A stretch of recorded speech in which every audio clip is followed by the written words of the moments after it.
La gestion automatique de l'absence. La gestion des absences, la saisie en jours. Dans certaines entreprises, le calcul de l'absence est réalisé en heures pour certaines absences et en jours pour d'autres absences. Dans IsaPay, il est tout à fait possible de réaliser ce type de paramétrage. Pour cela, je vais me rendre au niveau du dossier. Sur l'onglet Gestion des absences. Dans mon exemple, les congés payés vont être gérés en jours car je souhaite gérer mes congés avec la méthode du 26e. Par contre, tous les autres types d'absences seront gérés en heures. Pour cela, je vais me placer sur le type d'absence cp.isa. Je clique dans la colonne Complément. Et ici, je vais visualiser dans la partie de droite ce qui est réalisé par défaut. Par défaut, il va me prendre les absences de la période du bulletin, qu'il va convertir en heures, afin de renseigner dans les valeurs mensuelles la variable HABS 007. Et pour cette même absence, il va compter en jours ouvrables des congés payés pris. Dans mon cas, ce qui me dérange, c'est qu'il veut convertir en heures. Pour remédier à ce souci, je me place dans la partie de gauche et je vais dire que je souhaite convertir en jours. Je vais sélectionner le type de jour.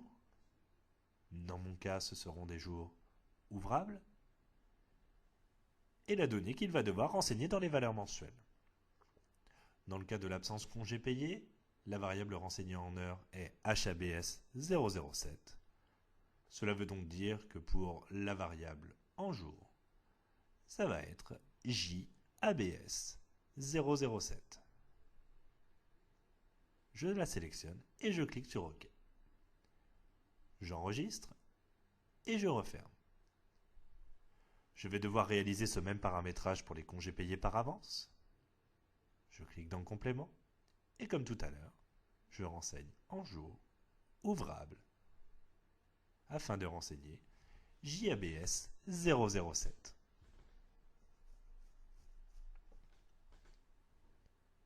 Étant donné que je n'ai réalisé ce paramétrage que sur ces deux types d'absences, il n'y aura que ces deux types d'absences de configurer en jours. Maintenant, il va falloir que je vienne indiquer au logiciel que je souhaite le faire en 26e.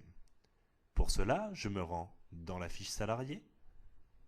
Je clique donc sur Accueil salarié. Sur l'onglet Valeurs, puis dans le thème 04 absence. Je me place sur la gestion d'absence CP en jour et je viens renseigner ici 26, vu que je souhaite gérer en 26e. J'enregistre et nous allons maintenant pouvoir visualiser le résultat sur le bulletin de salaire. Pour cela, je me rends en Calcul le bulletin, sur l'onglet Absence. Et je vais saisir une absence congé payé. Je supprime l'absence déjà existante. Et je saisis mon absence congé payé sur un jour. J'enregistre et je vais visualiser le résultat sur mon bulletin de salaire.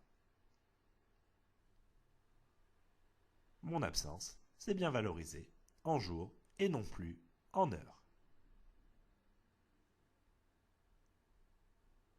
Pour vérifier s'il m'a bien fait le calcul en 26e, je vais refaire le calcul. Si je prends le montant de mon salaire de base divisé par 26, j'obtiens bien le taux journalier de 57,75 €.